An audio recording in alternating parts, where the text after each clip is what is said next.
पांडुरंगा करू प्रथम पांडुरंगा करू प्रथम पांडुरंगा करू प्रथम पांडुरंगा करू प्रथम शरण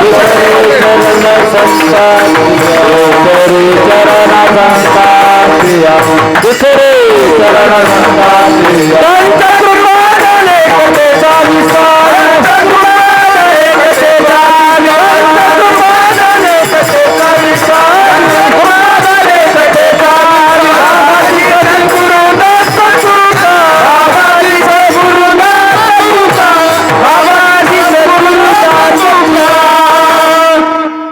सभा समस्त साधू संतांची महामुनी विरक्त्यांची पंडित पाठक ज्ञानी यांची या समस्ताशी विनवणी न्यूनते पुरते अधिकते सरते करुणी घ्यावे हे तुमते विनवित असे.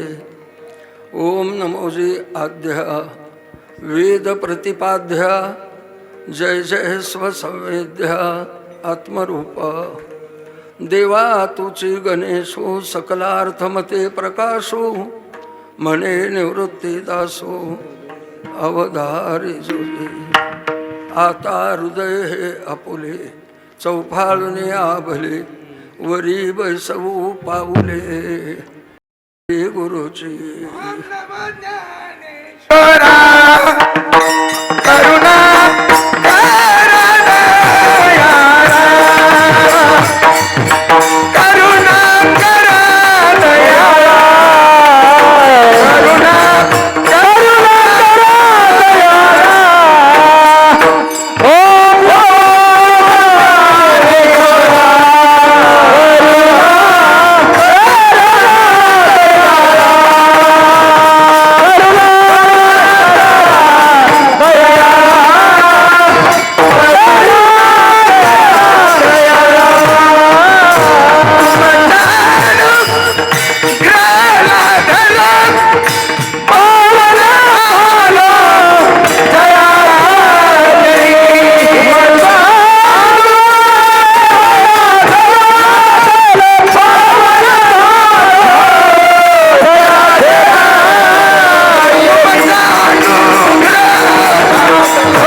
कुसरी काहीच नेने बोलतो वचन अतिभाविका तुमचा अनुग्रह लाधलो पावन झालो चराचरी.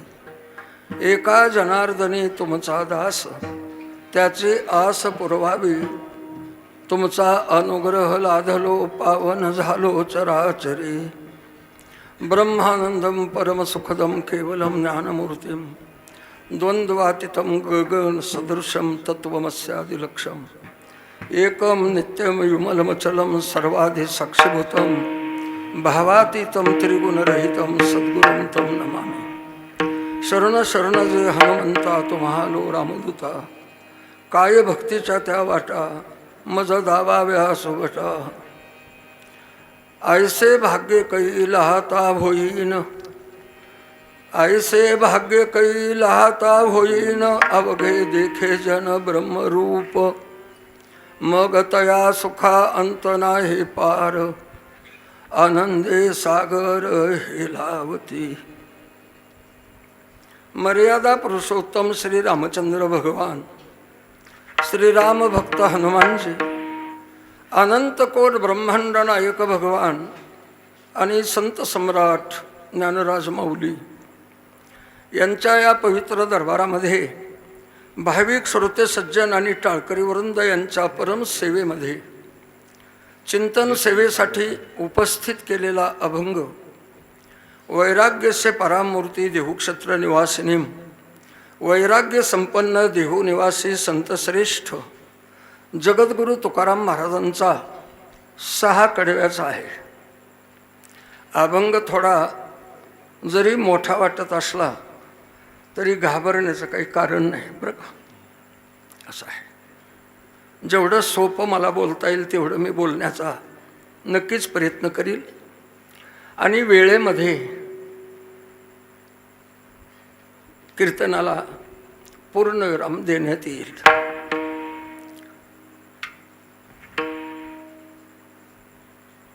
कीर्तनाच्या पूर्वी थोडक्यामध्ये परिहार द्यायचा आहे. तो म्हणजे असा आहे की एक कोल्हारवाडी गाव आहे. साधू संतांच्या चरणस्पर्शानं पदस्पर्शानं पुनीत झालेली ही माती आहे. महापुरुषांचं समाधीस्थळ या ठिकाणी आहे. गेले दिगंबर ईश्वर विभूती आणि राहिल्या त्या कीर्ती जगामाजी या उक्तीप्रमाणे खूप खूप काही वर्षाची बहुत दिवसाची ही एक परमार्थाची परंपरा आपल्या कोल्हारवाडी गावामध्ये रुजली गेलेली आहे. आज या अखंड हरिनाम सप्ताहालाच 37 वर्ष पूर्ण होताना खूप मोठा तुमच्या सर्वाकडे पाहून आनंद वाटतोय. आणि दुसरी बाजू थोडी दुःखाची आहे.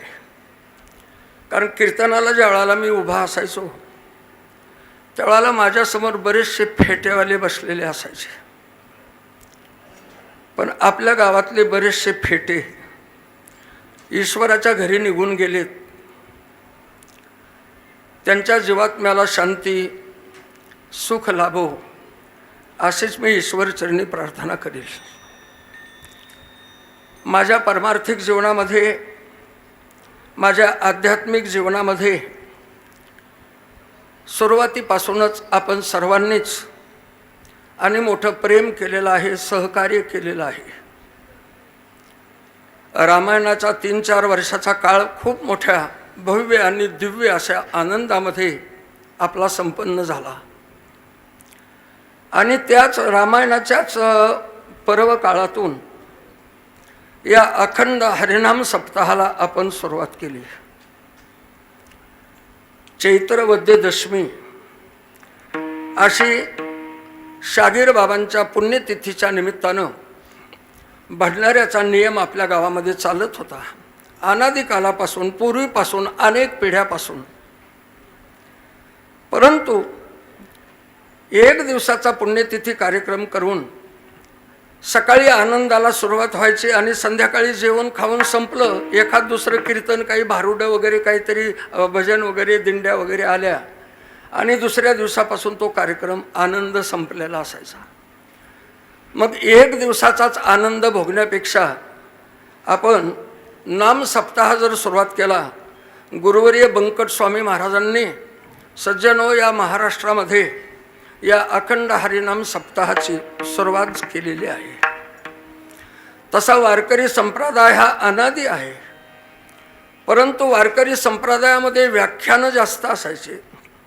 जसं उत्तर हिंदुस्थानामध्ये भागवत, रामकथा, गोकथा, हनुमान कथा वगैरे हे कथा एका महाराजांनी कथा सांगायची आणि सर्व लोकांनी ऐकायचे. जसं आपण भागवत वगैरे ऐकतो तसा. परंतु ही वारकरी संप्रदायाच्याच तत्वप्रणालीला अनुसरून अखंड हरिनाम सप्ताहाची परंपरा महाराष्ट्रामध्ये आणि आता ती परंपरा थेट जगापर्यंत पोहोचलेली आहे. ती गुरुवर्य बंकट स्वामी महाराजांनी आणि ही परंपरा सुरू केलेली आहे. आणि त्याच परंपरेचे आपण सर्व पाईक आहोत. त्याच वारकरी संप्रदायाचे आपण सर्व समर्थक आणि अनुयायी आहोत, सेवक आहोत. म्हणून ती परंपरा पुढे चालवण्याची जबाबदारी आपल्यावर आली आणि मोठ्या उल्हासानं आणि उत्साहानं ही जबाबदारी आपल्या कोल्हारवाडी गावामध्ये आपण स्वीकारली. आज 37 वर्ष पूर्ण झाले. हा अखंड हरिनाम सप्ताह आणि ही परंपरा तुम्ही भव्य आणि दिव्य स्वरूपामध्ये आणि हे संपन्न करता. अन्नदानाचा केवढा मोठा आनंद चालतोय. हरिनामाचा हा जय जयकार, हा गजर, हा जयघोष आणि अख्ख्या आपल्या पंचक्रोशीमध्ये, तालुक्यामध्ये, जिल्ह्यामध्ये घुमत राहतोय. अशा प्रकारचा हा एक कोल्हारवाडी गावातला हा एक परमार्थिक आनंद आहे. हा एक निरपेक्ष आनंद आहे. या आनंदातून आपला काहीही स्वार्थ दडलेला नाही. आपण एवढं मोठं आणि अन्नदान 7 दिवस करतोय, नाश्ता वगैरे घालतोय, 2 वेळाला पंक्ती जेवतोय, सर्व गाव या ठिकाणी जेवून तृप्त होतंय. पण या सेवेमधून आपला काही स्वार्थ दडलेला नाही. एक सेवाभाव वृत्ती आणि आपल्या कर्तव्याचं भान म्हणून आणि हे सर्व परंपरा आपण चालवित आहोत. तुम्हाला सर्वांना द्यावेत तेवढे धन्यवाद आहेत. तुमचे सर्वांचेच आभार मानतो. यावर्षीही नामसप्ताहाचं आपण आयोजन केलं आहे. आज सर्व टाळकरी वगैरे आणि भाविक श्रोते सज्जन सर्वच आणि माझ्या माता भगिनी, सर्व तरुण मंडळ, लहान थोर सर्व काही आणि गावकरी आणि पंचक्रोशीतील सर्व भाविक या आनंदामध्ये आणि या सोहळ्यामध्ये उत्स्फूर्तपणे सहभागी होतात. आनंदाची गोष्ट आहे सज्जनो. आज आपल्यातले बरेचसे लोक निघून गेलेले आहेत. आपल्यालाही एके दिवशी जाणं आहे. मी तर नेहमी सांगत असतो की 2 गोष्टीला माणसानं कधीच विसरू नये. एक, आपल्या मरणाला कधी विसरू नये माणसाने. जागृतीमध्ये, स्वप्नामध्ये, सुसुप्तीमध्ये सतत रात्रंदिवस आपलं मरण आपण लक्षात घेतलं पाहिजे, ध्यान ठेवलं पाहिजे. मरणाची आठवण सतत ठेवली पाहिजे की आपल्याला एके दिवशी जाणं आहे. आपण इथे काही दिवस ऊन टाळण्यासाठी थांबलेलो आहेत कोल्हारवाडी गावामध्ये. आपण एक प्रवासी आहोत, आपण एक वाटसरू आहोत आणि ही जागा आपल्याला सोडायची आहे. कारण ही जागा आपली नाही, हे गाव आपलं नाही, हे घर आपलं नाही, हे भोवताली जो बाजार भरलेला आहे तो आपला नाही. या सर्व गोष्टी काही नेहमी आपल्या जाणीवेमध्ये असणं आवश्यक आहे. दुसरी गोष्ट, देवाला माणसानं कधीच विसरायचं नसतं. आपलं मरण महत्त्वाचं आहे ध्यानात घेणं, तेवढंच देवाला सुद्धा ध्यानात घेणं हे फार महत्त्वाचं आहे. कारण आपलं जे मरण आहे खऱ्या अर्थानं त्या देवाच्या स्वाधीन आहे. देव आपल्याला नक्कीच मरण देणार आहे, आपल्याला मरावं लागणारच आहे. परंतु येथे नाही उरो आले अवतार आणि एरते पामर जीव किती असं म्हटलेलं आहे. रामकृष्णादी अवतारी आणि देवादिकांना सुद्धा या मृत्यू लोकामध्ये सातत्यानं राहता आलेलं नाही. त्यांनाही आणि हे जग सोडून एके दिवशी जावं लागलेलं आहे. आपल्याला बी जाणं आहे आणि हे आपलं जाणं आणि येणं ज्याच्या हातामध्ये आहे तो देव. त्या देवाचीही आपण आठवण ठेवली पाहिजे. कोल्हारवाडी गावामध्ये आणि या गावकऱ्यांना, या भाविकांना फार काही सांगावं, शिकवावं असं मला वाटत नाही. कारण खूप काही सांगून संपलेलं आहे, खूप काही शिकवून आपल्याला संपलेलं आहे आणि ते तुमच्या सर्वांच्या रक्तामध्ये एकरूप झालेलं आहे, तुमच्या गळी उतरलेलं आहे, तुमच्या अनुभवाला आलेलं आहे. आणि म्हणूनच तर आज ही 30-40 वर्षापासूनची एक अखंड हरिनाम सप्ताहाची परंपरा गावामध्ये तुम्ही टिकवून ठेवलेली आहे. 37 वर्ष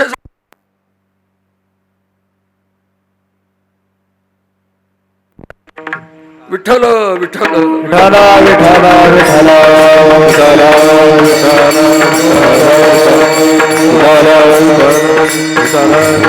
विठ्ठल. 37 वर्ष जरी या नामसप्ताहाला आपल्या झाले असले तरी 36 वर्षे निघून गेलेले आहेत. आणि या वर्षीच जणू काही पहिल्यांदाच आपण नामसप्ताह सुरू केला आहे. अशा प्रकारचा दरवर्षी नवा आनंद आणि या सोहळ्यामध्ये आपल्याला पाहायला मिळतो आहे. म्हणजे 37 वर्ष झाला म्हणजे सप्ताह जुना झाला, 37 वर्ष झाले म्हणजे सप्ताह मथारा झाला, 37 वर्ष झालं म्हणजे आता सप्ताह काठीवर आला आहे. आता कोणी याच्याकडे लक्ष देत नाही, सर्वांनी दुर्लक्ष चालवलं आहे.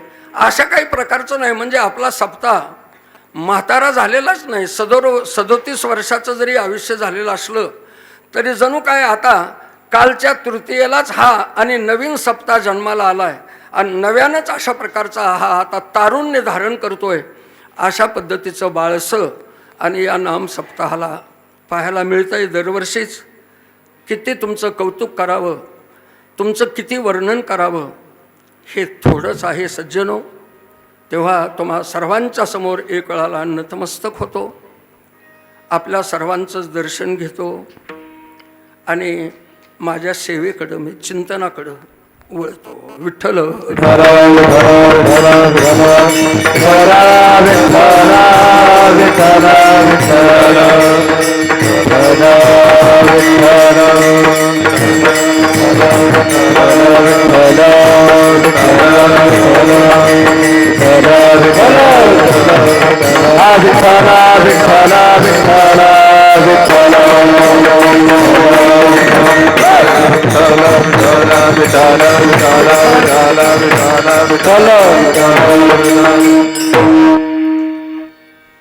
कीर्तन सेवेसाठी आपल्या सर्वांच्या समोर गायलेला उच्चारलेला अभंग हा जगद्गुरु तुकाराम महाराजांचा आहे.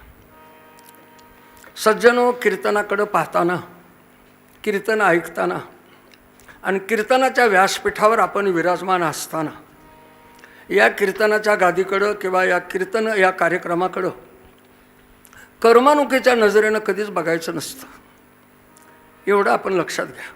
कीर्तनामध्ये विनोद असू शकतो, कीर्तनामध्ये हास्यरस असू शकतो, कीर्तनामध्ये अजून काही चेष्टा मस्करीसुद्धा असू शकते, परंतु ती कुठल्या तरी दृष्टांताला धरून असते आणि तो जो दृष्टांत असतो हा सिद्धांताच्या दृष्टीनं अपेक्षित असतो. आणि म्हणून केवळ हसणं खेळणं म्हणून कीर्तन असे मात्र कीर्तनाची व्याख्या करणं चुकीचं ठरेल. म्हणून कीर्तन एक कर्मणुकीच्या नजरेनं न पाहता किंवा एक मनोरंजन किंवा एक टाईमपास म्हणून या नजरेनं कीर्तनाच्या व्यासपीठाकडे न पाहता कीर्तनाकडे नेहमी चिंतन या नजरेनं पाहत जावं. कीर्तनाकडे नेहमी आपल्याला अंतर्मुख होण्याची संधी, अलौकिक विचाराची देवाणघेवाण, किंबहुना एक आध्यात्मिक जीवनामध्ये घडून येणारी क्रांती म्हणून आपण कीर्तनाकडे पाहत जावं. विठ्ठल विठ्ठल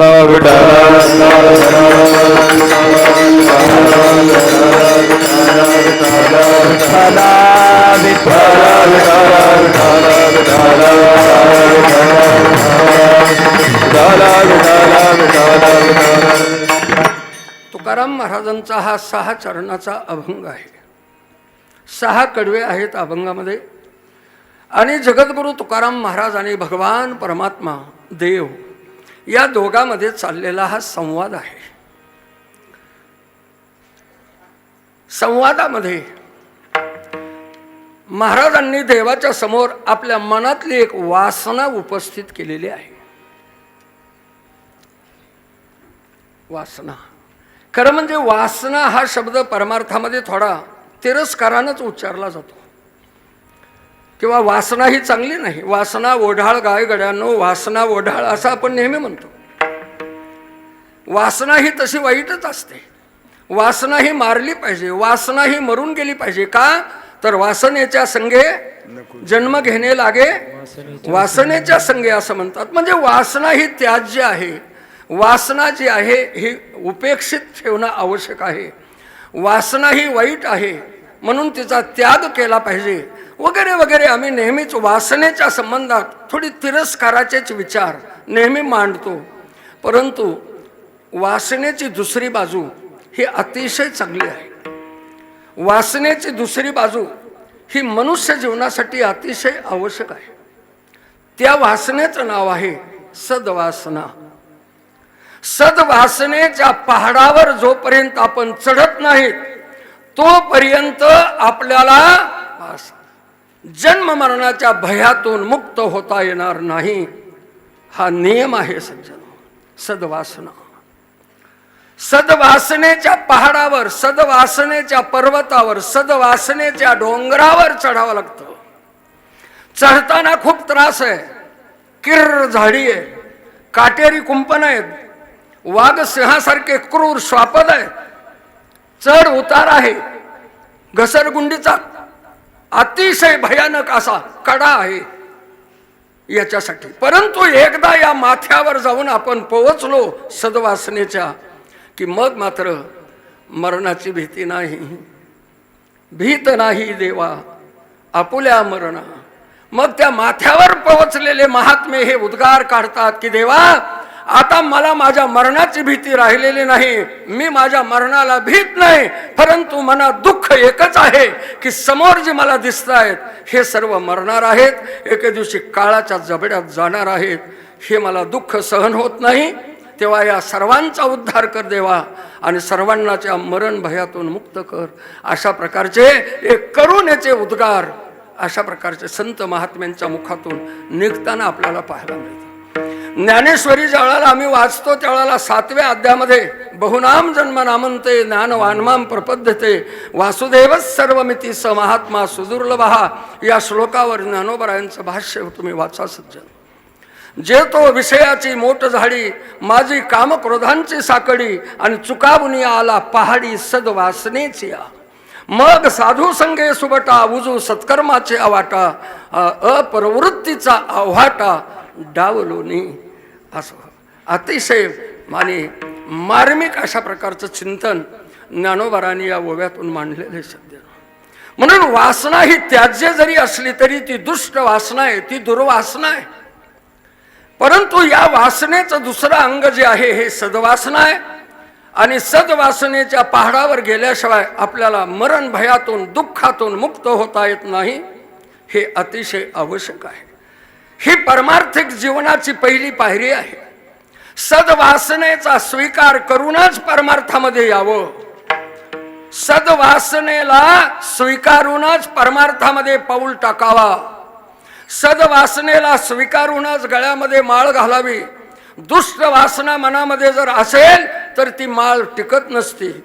परमार्थातला तो माणूस टिकत नसतो, कुठेतरी घसरत असतो. विठ्ठल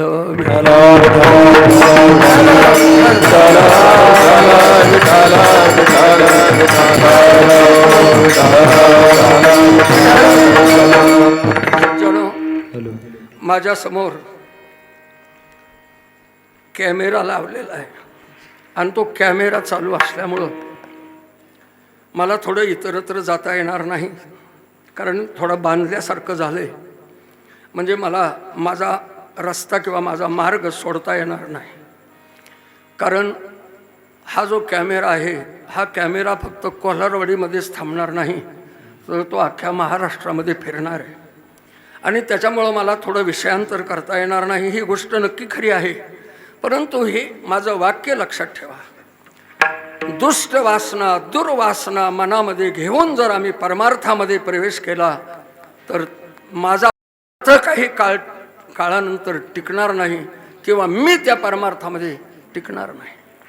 काल परवाची एक 7-8 दिवसापूर्वीची बातमी आणि तुम्ही ऐकली असेल, वाचेल असेल. भागवताचार्य म्हणून घेणारा महाराज आणि एक कीर्तनकार म्हणून घेणारी महाराजीन. आज ते कुठली हवा खातात ते तुम्ही पहा. विठ्ठल विठ्ठल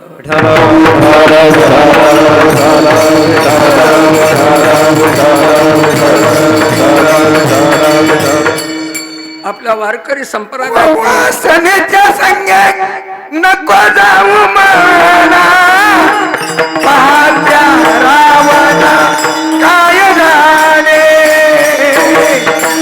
पाहत्या रावणा काय झाले, वासनेच्या पाहत्या रावणा काय झाले,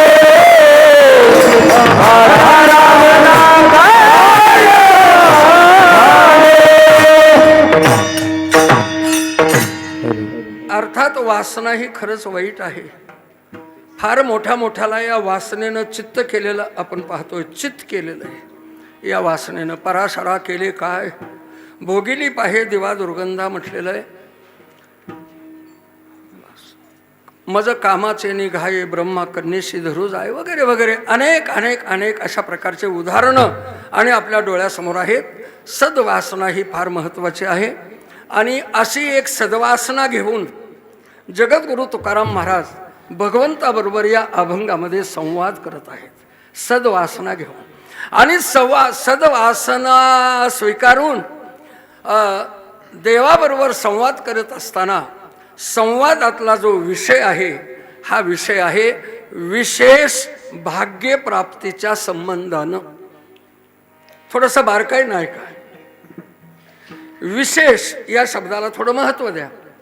विशेष भाग्यप्राप्तीच्या संबंधानं आपली सद्वासना संवादाच्या माध्यमातून जगद्गुरु तुकाराम महाराजांनी देवाकडं मांडलेली आहे, प्रगट केलेली आहे. अभंगाच्या पहिल्या चरणात ते म्हणतात, ऐसे भाग्य कईला दानोईन, ऐसे भाग्य कईला दानोईन, ऐसे भाग्य कईला दानोईन, ऐसे भाग्य कईला दानोईन, ऐसे भाग्य कईला दानोईन, ऐसे भाग्य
अधिष्ठान काय आहे, विचार कोणते आहेत, मनातल्या भावना कोणत्या आहेत, तर सद्वासना. अतिशयच आणि शुद्ध आणि सात्विक अशा प्रकारची ही विचारसरणी आहे तुकोबारायांची. आणि अशा सद्वासनेच्या अधिष्ठानावर उभा राहून संवादाच्या माध्यमातून देवाकडं हा तुकाराम महाराजांनी संपर्क केलेला आहे. कारण आपली जी दुष्ट वासना आहे ना, आपली जी दुर्वासना आहे ना, ही दुर्वासना पुरवणारं जग आहे. आपली दुर्वासना ही पूर्ण करणारं विषय आहेत. आपल्या मनातली वाईट वासना पूर्ण करण्यासाठी हे सगळं जग अगदी सज्ज आहे, तयार आहे. परंतु सद्वासना पूर्ण जर करायची असेल, सद्वासना ही जर परिपूर्ण करायची असेल आपल्या आयुष्यातली, तर संताशिवाय, शास्त्राशिवाय आणि देवाशिवाय दुसरा पर्याय नाही. तुमच्या जी चांगल्या भावना आहेत ना, तुमच्या जी चांगल्या भावना आहेत त्या पूर्ण होण्यासाठी, तुमच्यामध्ये जे चांगले विचार आहेत ते पूर्णत्वाला जाण्यासाठी, तुमच्या अंतःकरणातले जे शुद्ध सात्विक संकल्प आहेत ते परिपूर्ण होण्यासाठी, आणि आपल्या अंतःकरणातल्या ज्या काही सद्वासना आहेत, सत्वासना आहेत, त्या परिपूर्ण होण्यासाठी या जगामध्ये फक्त तीनच समर्थक आणि समर्थ आहेत. एक आहे शास्त्र, दुसरे आहेत संत आणि तिसरे आहे देव. आपल्या मनातले चांगले विचार, आपल्या मनातले चांगले संकल्प, आपल्या मनातल्या चांगल्या भावना, आपल्या मनातल्या शुद्ध सात्विक वासना ह्या परिपूर्णत्वाला जावं असं जर वाटत असेल तर याच्यासाठी आम्हाला शास्त्राचं तरी साह्य आवश्यक आहे, संतांचं साह्य आवश्यक आहे, तथा देवाचं साह्य आवश्यक आहे. आपल्या अंतःकरणातल्या सद्वासना परिपूर्णत्वाला जाण्यासाठी जगाचं सहकार्य तिथं तितकंच पुरेसं नाही. विठ्ठल विठ्ठल.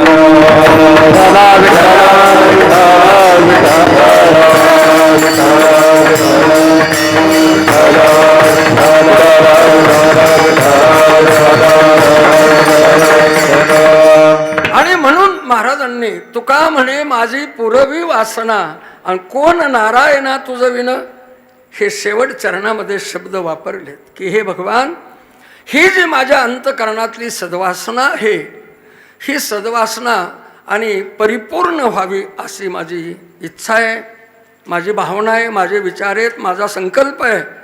आणि तो परिपूर्ण करण्यासाठी सामर्थ्य हे तुझ्यासाठी, तुझ्याशिवाय दुसरं कोण आहे, वगैरे वगैरे. आणि म्हणून अशा प्रकारचे एक आपल्या अंतकरणातले शुद्ध सात्विक विचार, एक शुभ संकल्प, आपल्या अंतकरणातली मनातली ही सद्वासना जगद्गुरु तुकाराम महाराजांनी देवाकडं मांडलेली आहे. आणि त्याच सद्वासनेचं किंवा त्या विचाराचं स्वरूप जे आहे ते आहे विशेष भाग्य प्राप्तीच्या संबंधानं. महाराज म्हणतात, हे देवा, माझ्या आयुष्यामध्ये ऐसे भाग्य काही लहाता होईल. म्हणजे अशा प्रकारचं भाग्य मला केव्हा प्राप्त होईल असा त्या शब्दाचा अर्थ आहे. ऐसे भाग्य काही लहाता होईन म्हणजे या शब्दाचा अर्थ आहे की अशा प्रकारचं भाग्य मला केव्हा प्राप्त होईल. मग अशा प्रकारचं या शब्दाला विशेष महत्त्व देणं आवश्यक आहे. कारण ज्या अर्थी ऐसे भाग्य, ऐसे अशा प्रकारचं असा शब्द महाराजांनी वापरला, या शब्दातूनच भाग्य एक विशेषत्वानं त्या भाग्याचं स्वरूप आणि आपल्या डोळ्यासमोर येत आहे. म्हणजे ज्याला आपण नेहमी भाग्य म्हणतो ते भाग्य नाही. म्हणून इथं भाग्यावर थोडंसं चिंतन तुमच्या समोर मी मांडील. सज्जनो, भाग्य हे दोन प्रकारचं आहे. मी वेगवेगळ्या बाजूनं भाग्याचं स्वरूप तुमच्या समोर मांडतो. अगोदर लक्षात घ्या, भाग्य म्हणजे काय, भाग्य नेमकं कशाला म्हणतात. तर काही लोक या भाग्य शब्दाचे सामान्यत्वानं विविध अनेक प्रकारचे आपापल्या विचाराप्रमाणे अर्थ करतात. भाग्य म्हणजे नशीब, भाग्य म्हणजे दैव, भाग्य म्हणजे प्रारब्ध असं आहे. नाही मिळालं तर नाही मिळालं, त्याचं काही मला वाटत नाही का, तर ते माझ्या भाग्यातच नाही, असे शब्द माणसं वापरतात.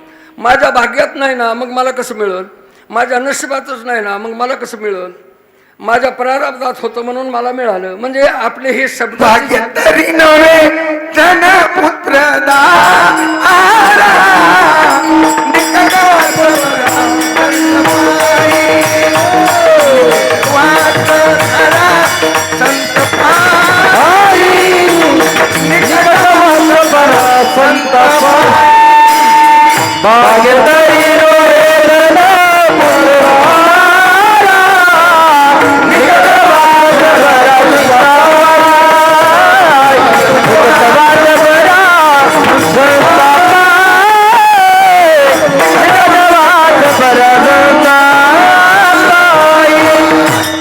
भाग्य म्हणजे काय, आपला विषय काय चाललाय. भाग्य म्हणजे नेमकं कशाला म्हणायचं. भाग्य नशिबाला म्हणायचं का, दैवाला म्हणायचं का, प्रारब्धाला म्हणायचं. हे भाग्याचा अर्थ नेमका काय. तर सज्जनो, सामान्यत्वानं आणि ढोबळ दृष्टीनं किंवा ढोबळ विचारातून आपल्या धावत्या बोली भाषेमध्ये भाग्य, प्रारब्ध, नशीब, दैव हे समान अर्थानंच आपण वापरतो.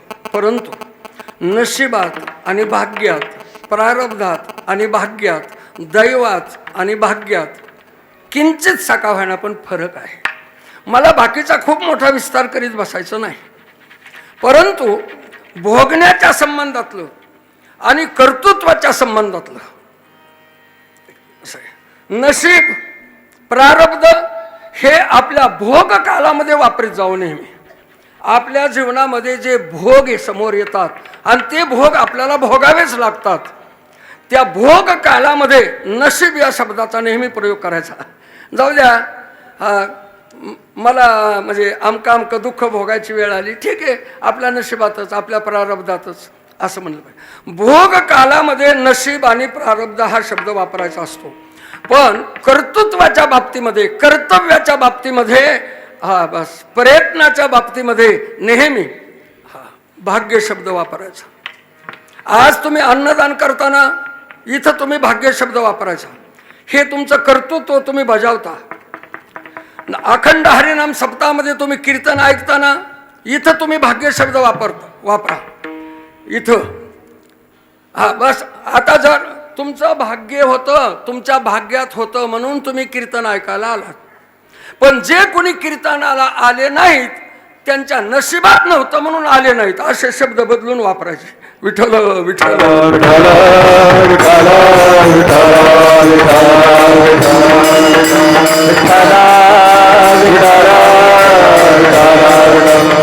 म्हणून भाग्य हा जो शब्द आहे, हा भाग्य शब्द नेहमी मनुष्य जीवनातल्या कर्तव्याच्या बाजूनच आणि स्वीकारायचा आणि मोजायचा.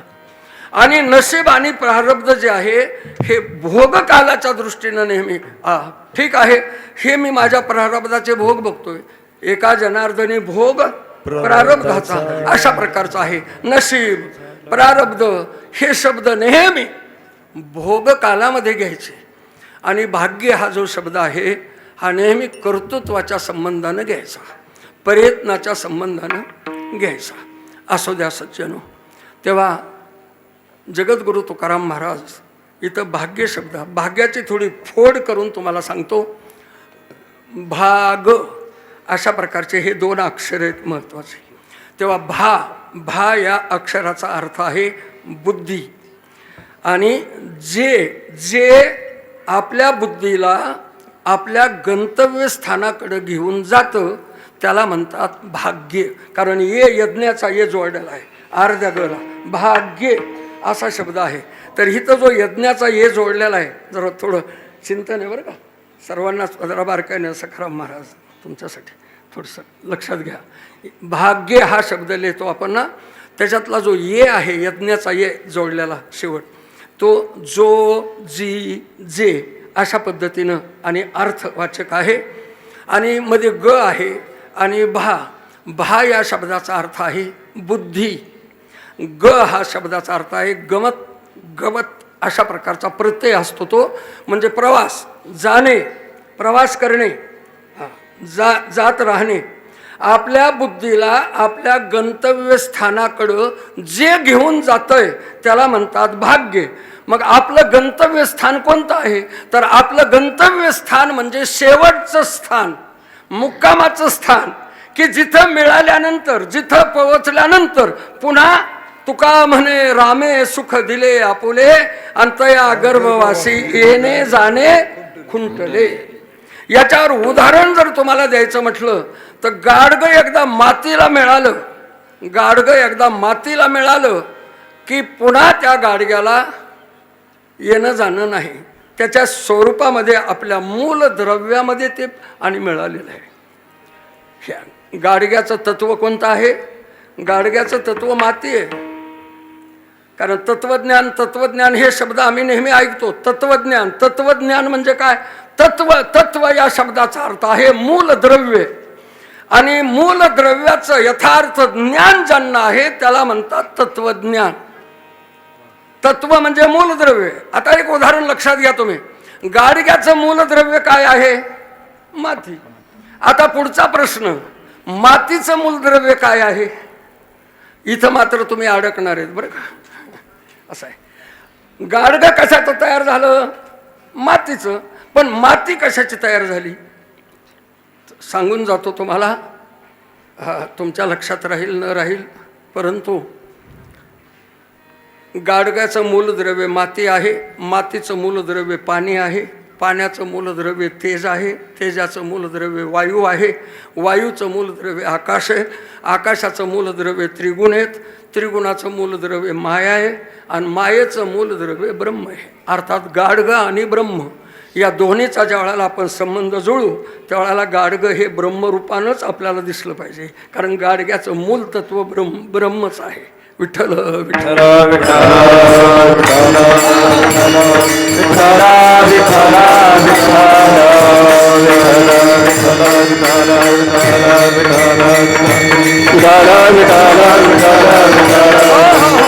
चला पुढे चला. तेव्हा हे गंतव्य स्थान आहे. आता तुम्हाला मी फार मोठं काही आणि त्या ब्रह्मापर्यंत नेणार नाही, कारण तुमच्या डोक्यावरून जाणारा विषय आहे, परंतु सोपं जरा फोड करून बोलतो. नदीचं मूल तत्व, मूलद्रव्य कोणतं आहे? समुद्र. गाडग्याचं मूलद्रव्य काय आहे? माती. अलंकाराचं मूलद्रव्य काय आहे? सोनं. ठीक आहे, अलंकार सोन्याला मिळणं, सोनं हे त्या अलंकाराचं गंतव्यस्थान. गाडगं मातीला मिळणं, माती हे त्या गाडग्याचं गंतव्यस्थान. बस. नदी समुद्राला जाऊन मिळणे, समुद्र हे त्या नदीचं गंतव्यस्थान. तो का म्हणे गंगा सागर संगमे आणि अवघ्या झाल्या उर्मी एकमय. अशा पद्धतीने. ठीक आहे, तसं जीवाचं गंतव्यस्थान कोणतं? जसं नदीचं गंतव्यस्थान समुद्र आहे, अलंकाराचं गंतव्यस्थान जसं सोनं आहे, आणि गाडग्याचं गंतव्यस्थान जसं माती आहे, तसं या जीवाचं गंतव्यस्थान आहे देव. या देवाचं गंतव्यस्थान काय आहे? देव. कारण जीवाचं मूलद्रव्य काय आहे? ब्रह्म. म्हणून जीवाचं गंतव्यस्थान देव आहे. आपल्या बुद्धीला आपल्या गंतव्यस्थानाकडे घेऊन जे जातं त्याला म्हणतात भाग्य. विठ्ठल विठ्ठल.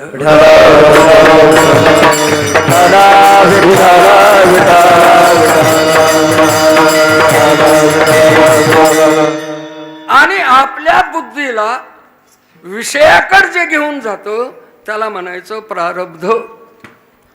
भाग्यातला आणि प्रारब्धातला फरक लक्षात घ्या. आपल्या बुद्धीला विषय भोगाकडं, प्रपंचाच्या आसक्तीकडं, अजून कुठल्या व्यावहारिक लौकिक पदार्थाकडं आपल्या बुद्धीला जे घेऊन जातं त्याला म्हणायचं प्रारब्ध. त्याला काय म्हणायचं? नशीब. आणि आपल्या बुद्धीला गंतव्यस्थानाकडं, कारण संसार म्हणजे आपल्या जीवाचं हे गंतव्यस्थान नाही, विषय म्हणजे आपल्या जीवाचं गंतव्यस्थान नाही, आणि त्या विषयाकडे आणि त्या संसाराकडे आपल्या बुद्धीला घेऊन जाणारं जे आहे त्याला भाग्य म्हणता येणार नाही, त्याला प्रारब्ध म्हणावं लागेल. म्हणून जीवाचं अर्थात बुद्धीचं गंतव्यस्थान देव आहे, आणि त्या देवाकडं जे त्या बुद्धीला घेऊन जातंय त्याला म्हणतात भाग्य. मग आज तुम्हाला सर्वांना कीर्तनाकडं आणि तुमचं जे तुम्हाला घेऊन आलंय ते तुमचं आहे भाग्य. या नाम सप्ताहामध्ये पंक्ती घालावात, अन्नदान करावा, अशा प्रकारच्या अन्नदानाच्या विचाराकडे जे तुम्हाला घेऊन जातंय त्याला म्हणतात भाग्य. देवाकडं घेऊन जे जातंय त्याला म्हणायचं भाग्य. संताकडं घेऊन जातंय त्याला म्हणायचं भाग्य. ज्ञानेश्वरीच्या पारायणाकडे घेऊन जातंय त्याला म्हणायचं भाग्य. पहाऱ्याचा विणा घेण्याकडे तुम्हाला कुणीतरी घेऊन जातंय त्याला म्हणायचं भाग्य. आपलं गंतव्यस्थान देव आहे. त्या देवाकडे आपल्याला जे घेऊन जातंय त्याला म्हणतात भाग्य. अर्थात भाग्य या शब्दाचं स्वरूप तुमच्या लक्षात आलं. पण या भाग्यामध्ये सुद्धा काही प्रकार आहे. दोन प्रकारचं भाग्य आहे. दोन प्रकारचं. एक आहे सामान्य भाग्य आणि दुसरं आहे विशेष भाग्य. सामान्य भाग्य आणि विशेष भाग्य. तुकाराम महाराजांनी ऐसे शब्द वापरलाय अभंगामध्ये, त्याच्यामुळं हा विशेष भाग्याच्या दृष्टीनं आहे, सामान्य भाग्य नको. आणि सामान्य भाग्य कशाला म्हणतात हे आताच काशीनाथ महाराजांनी त्यांनी प्रमाण दिलंय. आता पाहिजे होतं ते अगोदर थोडंसं आलं तर. सामान्य भाग्य कशाला म्हणतात? पण सामान्य भाग्याला विशेष भाग्य हे भाग्य म्हणत नाही, आणि सामान्य भाग्य हे विशेष भाग्याला भाग्य म्हणत नाहीत.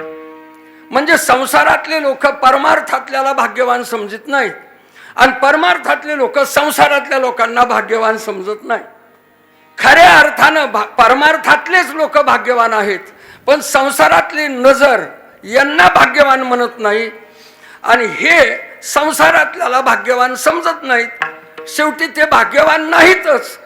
न समजणं हेच ह्यांचं खरं आहे, पण त्यांनी मात्र यांना भाग्यवान समजायचं नाही. इथं मात्र त्यांची नजर ही चुकीची आहे. विठ्ठल विठ्ठल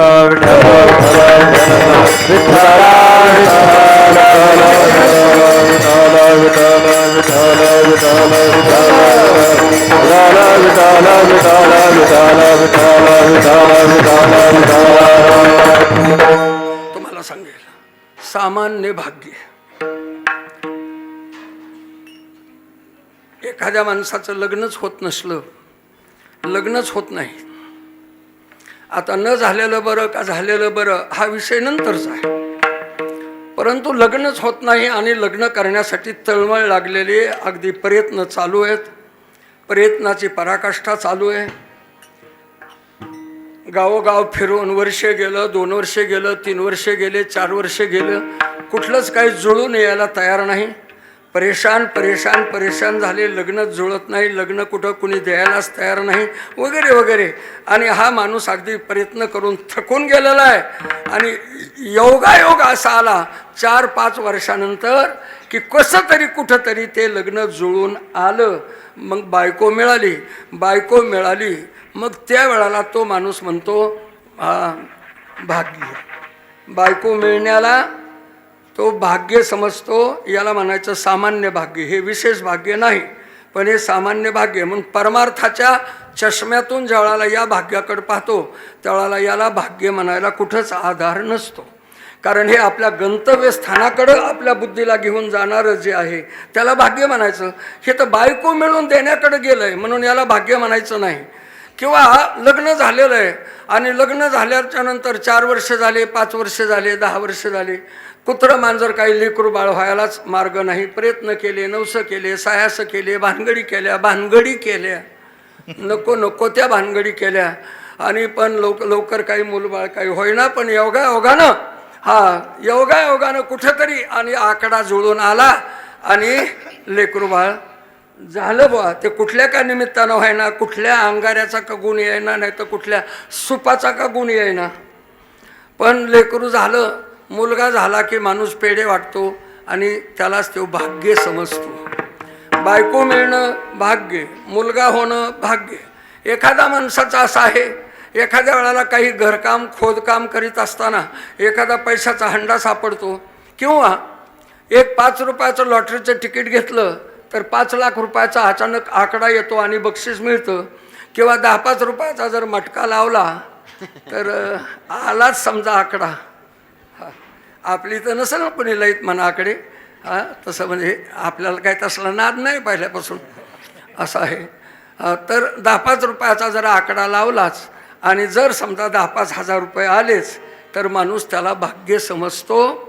म्हणून महाराज म्हणतात याला हे सामान्य भाग्य आहे, हे तात्कालिक आहे, हे कायम टिकणारं भाग्य नाही. म्हणून भाग्य तरी नव्हे धन पुत्र दारा. धन पुत्र दारा म्हणजे धन मिळणं याला भाग्य म्हणत नाहीत. धन मिळणं याला भाग्य म्हणायचं नाही. बायको मिळणं याला भाग्य म्हणायचं नाही. अजून सत्ता मिळणं याला भाग्य म्हणायचं नाही. दुसरी गोष्ट मुलबाळ होणं याला भाग्य म्हणायचं नाही.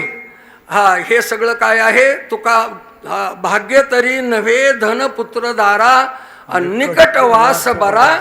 म्हणजे इथंच भाग्याची व्याख्या तुमच्या लक्षात आली पाहिजे की भाग्य नेमकं कशाला म्हणायचं. निकट वास बरा संतापायी याला म्हणायचं भाग्य. आणि भाग्याचा उदय भाग्याचा उदय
भाग्याचा उदय आणि ते हे जोडी संत पाय.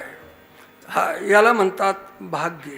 संतांच्या सान्निध्यात, देवाच्या सान्निध्यात, शास्त्राच्या सान्निध्यात जीवन जगणं किंवा ते सान्निध्य प्राप्त होणं याला म्हणायचं भाग्य. भाग्याचा उदय आणि ते हे जोडी संत पाय. उजळले भाग्य आता अवघी चिंता वारली आणि संत दर्शने हा लाभ पद्मनाभ. अजून एके ठिकाणी एक दुसऱ्या बाजूनं आणि भाग्याची व्याख्या महाराजांनी केलेली आहे. ते म्हणतात आपल्या अंतकरणातले जे वाईट वासना आहेत, आपल्या अंतकरणातले जे वाईट विचार आहेत, आपल्या अंतकरणातले काम क्रोधादी लोभादी जे विकार आहेत, या विकारांचं समूळ नष्ट होणं याला म्हणायचं भाग्य. बघा, म्हणजे देव मिळणं हे एक भाग्य आहे, संत मिळणं हे भाग्य आहे, शास्त्राचं सान्निध्य प्राप्त होणं हेही भाग्य आहे. पण दुसरी बाजू अशी आहे, आपल्या अंतकरणातले वाईट विचार नष्ट होणं, आपल्या वाईट वासना मरून जाणं, आपलं आज्ञा निवृत्त होणं याला सुद्धा म्हणतात भाग्य. उजळले या शब्दावर बोलायचं म्हणलं तर उजळले भाग्य आता अवघी चिंता, म्हणजे ही चिंता, आशा, मनसा, तृष्णा, कल्पना, माया या सर्वांची निवृत्ती होणं, वासनेची निवृत्ती होणं.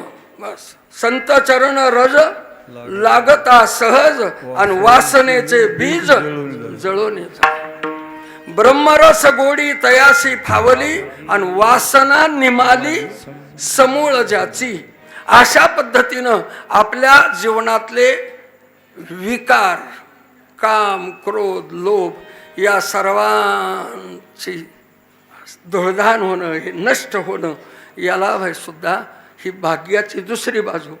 एक तर देव मिळणं हे भाग्य, नाही तर देव मिळण्यासाठी आपण पात्र होणं, लायक बनणं हे सुद्धा भाग्य आहे. आलं लक्षात? कारण विकार गेले, अंतकरणातले विकार गेले की आपण परमार्थ करतो. एकानं मला विचारलं बरं का, एकानं मला विचारलं, म्हणले महाराज देव भेटण्यासाठी, देव मिळण्यासाठी, देव पाहण्यासाठी काय करावं लागतं सांगा. मी त्यांना सांगितलं देव पाहण्यासाठी, देव मिळण्यासाठी आणि देव भेटण्यासाठी काहीच करावं लागत नाही. काम क्रोध गेले घरी ते हो. थोडं थांबा हा जास्त त्रास घेऊ नका. विठ्ठल विठ्ठल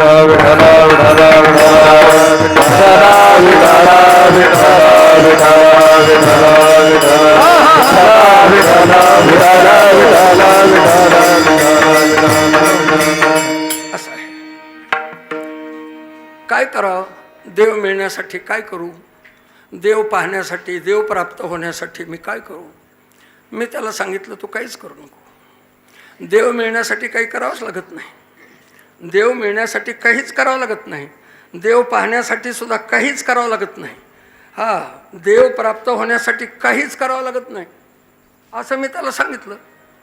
मग तो म्हणला, मग महाराज तुम्ही सप्ते करा म्हणतात, कीर्तन ऐका म्हणतात, हे परमार्थ करा म्हणतात, भजन करा म्हणतात, नामस्मरण करा म्हणतात, तीर्थयात्रा करा, दानधर्म करा, व्रत वैकल्य करा, यज्ञ यागादी कर्म करा वगैरे वगैरे, हे काही तुम्हीच लोक सांगतात आणि तुम्हीच म्हणतात की देव मिळण्यासाठी काहीच करू नको, काहीच करावं लागत नाही. तर मी त्याला थोडं समजून सांगितलं, बाबा देव मिळण्यासाठी काहीच करावं लागत नाही हेच खरं आहे. मग हे कशासाठी करायचे? हे नाम सप्ताह वगैरे, हे भजन कीर्तन परमार्थ वारी दिंड्या, हे तीर्थयात्रा कशासाठी करायच्या? तर देव मिळण्यासाठी ह्या करायच्याच नसतात. सप्ताह सुद्धा देव मिळण्यासाठी करायचाच नाही, तर देव मिळण्यासाठी आपल्या ठिकाणी जी लायकी आवश्यक आहे ती लायकी निर्माण होण्यासाठी हे सगळं करायचं.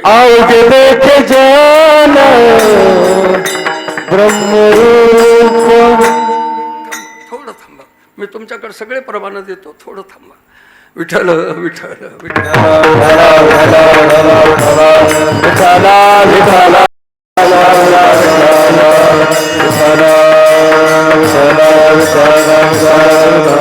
कळते ना माझी भाषा?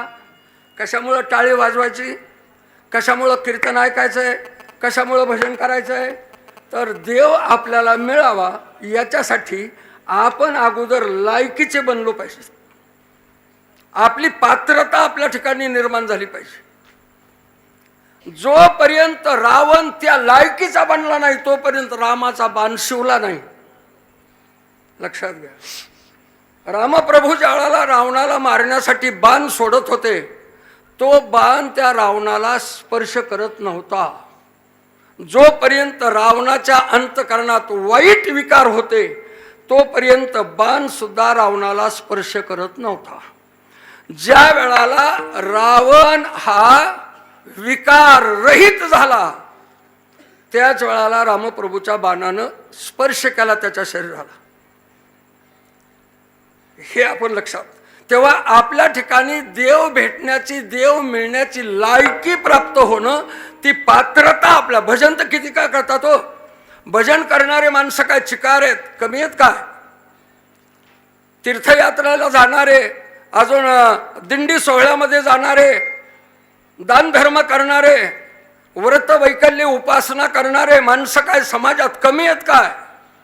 परंतु पूर्ण वय आयुष्य निघून गेलं तरी स्वप्नात सुद्धा अजून त्यांना देव आलेला नाही. याचं कारण देव भेटण्याची लायकी अजून त्यांच्यामध्ये निर्माण झालेली नाही.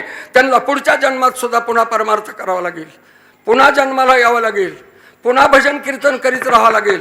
असे कितीतरी जन्म झाल्यानंतर बस कितीतरी जन्म जन्मांतरी असेल पुण्य सामुग्री तरीच नाम जिव्हागरी येईल श्रीरामाचे. एका जन्मातल्या परमार्थानं काय देव मिळतो? हा, एका जन्मात केलेल्या परमार्थानं काय आपल्या अंतकरणातले सगळे विकार मरून जातात, जळून जातात? शक्य नाही. वासनेचे बीज जळून जाय असं आम्ही म्हणतोय, पण ही वासना काय एका जन्मातल्या परमार्थानं थोडीच जळून जाते? नाही सज्जनो. म्हणून परमार्थ जो आपल्याला करायचा आहे, आपल्याला जे काही आणि हे सर्व काही सत्कर्म करायचे आहेत, हे सत्कर्म देव मिळण्यासाठी नाही तर देव मिळण्याची पात्रता आपल्या ठिकाणी निर्माण होण्यासाठी हे करायचं आहे. ज्या दिवशी देव मिळण्याची, देव भेटण्याची पात्रता आपल्या ठिकाणी निर्माण होईल त्या दिवशी आपण देव प्राप्त करून घेण्यासाठीचे भाग्यवान बनलोत असा अर्थ आहे. म्हणून या बाजूनं सुद्धा लक्षात, देव मिळणं हे झालं भाग्य, पण देव मिळण्यासाठी आपण पात्र ठरणं, लायक ठरणं. बघा आता काल परवा आपल्या देशामध्ये कोणाला पद्म, कोणाला पद्मभूषण, कोणाला पद्मविभूषण वगैरे हे पुरस्कार वाटले. मला बी वाटलं, मला बी निदान एखादा भारतरत्न किंवा पद्मभूषण पुरस्कार मला बी मिळावा असं मला वाटलं. पण तो पुरस्कार मिळण्यासाठी माझं कार्य काय आहे, माझं कर्तृत्व काय आहे, माझी पात्रता काय आहे, माझी लायकी काय आहे हे पाहावं लागेल ना. आदर्श शिक्षक म्हणून मास्तर लोकांना पुरस्कार दिला जातो जिल्हा परिषदमधून, एक. पण आदर्श शिक्षक होण्याची जी म्हणून घेण्याची जी पात्रता आहे, ती लायकी आहे, ते कार्य आहे, ते कर्तृत्व करायचं आहे आपल्याला, ते हे करावं लागेल ना. आता सिंधुताई सपकाळ कुठं आणि आमच्या गावची गंगूबाई कुठं, मदर तेरेसा कुठं आणि आपल्या गावची हौसाबाई कुठं? जरा विचार करा ना. कहा भोज राजा आणि कहा गंगू तेली, कोणाला काही मिळेल? तशा प्रकारे देव मिळण्यासाठी आपल्या ठिकाणी पात्रता आवश्यक आहे. ती पात्रता निर्माण होणं याला म्हणतात भाग्य. तुकाराम महाराजांचं हे प्रमाण लक्षात आणा. तुका म्हणे भाग्य या नावे म्हणीचे, तुका म्हणे भाग्य या नावे म्हणीचे, तुका म्हणे भाग्य, तुका म्हणे भाग्य संसारी जन्मी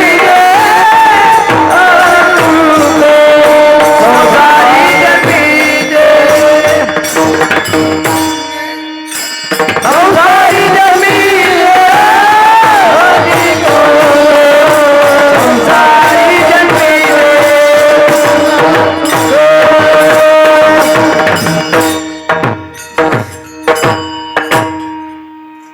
माऊली निर्देश लक्षात घ्या. तुका म्हणे भाग्य या नावे म्हणजे, याला म्हणतात भाग्य. आणि हे भाग्य प्राप्त होण्यासाठीच मनुष्यानं संसारात जन्माला यावं, म्हणजे या जगामध्ये जन्माला यावं असा शब्दाचा अर्थ. पण भाग्य कशाला म्हणतात हे कुठं सांगितलंय? तुका म्हणे भाग्य या नावे म्हणजे, याला म्हणतात भाग्य.